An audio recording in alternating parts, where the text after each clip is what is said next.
Welcome to Efficio's TPP Microcast. Today I'm with Darren Node, Strategic Advisor at Efficio and previous Commercial Director at Durham County Council. As we know, the National Procurement Policy Statement is back out for consultation this week. So Darren, can you start out by telling us the latest in terms of what the developments are? Yes, certainly, and thanks for having me on the cast, Andy. Much appreciated. Yeah, so I think it's fair to say, since the announcement of the Act's delay to February 25, the National Procurement Policy Statement is moving on somewhat. So I think on the 25th of September, the original NPPS was withdrawn. A new one is currently being written, and it's under consultation. And Cabinet Office have kindly given, four key themes for people to feedback on based on, recent emerging interest topics. So firstly, it's about maximising value for money, which means basically how can mission-driven procurement help us achieve greater value for money for the taxpayer and the delivery of public services.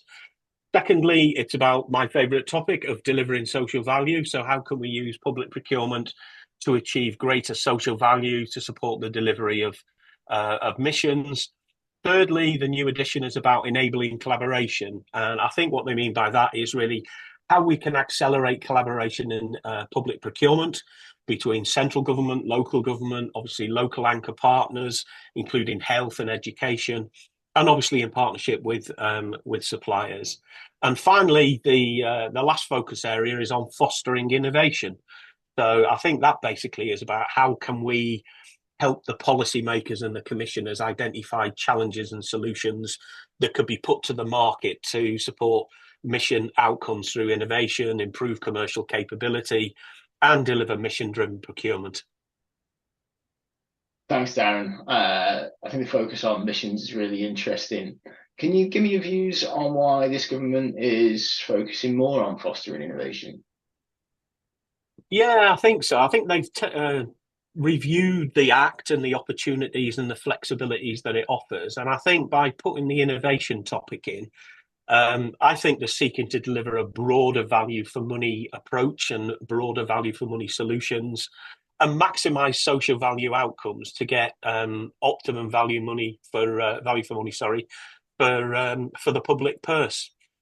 I think to deliver that, I think in terms of innovation, preliminary market engagement is going to be a key enabler. So Section 16 of the Act, which is a welcome addition to the legislation, advises that preliminary market engagement should occur, whereas the current PCR 15 is pretty silent on that stuff. So I think that will enable contracting authorities to engage with suppliers and other organisations and people to help design the procedure, the conditions of participation, suitable award criteria, also to identify suppliers that might be able to supply the goods, works or services required, and also to develop innovative solutions. And hopefully also that will assist to build capacity among suppliers.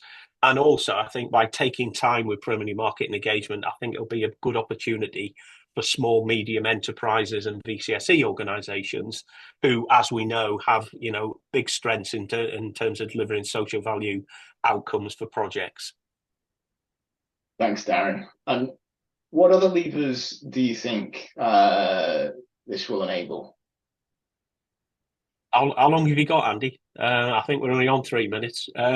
So I think for me, maximising the use of the competitive flexible procedure is going to be a real game changer for public procurers, and will give us a best of breed between, global private sector procurement and public sector procurement. And as you know, basically, you'll not be limited by the number of stages and the different activities. That includes things like presentations and site visits, and most importantly, the opportunity to negotiate. The route will enable you to modify, refine, and adapt your procedures. And I think linking back to the innovation point, I think the competitive flexible route will really enhance and encourage earlier supplier and better supplier input. Thanks, Darren. It's really interesting and insightful as always. I'm really excited to see how the MPP consultation will develop, and I'm sure we'll be doing another microcast on it soon. I hope everyone's enjoyed today's cast, and please engage in the comments. let us know your thoughts. If you got any views on parts of the specific parts of the consultation, it'd be great to hear them.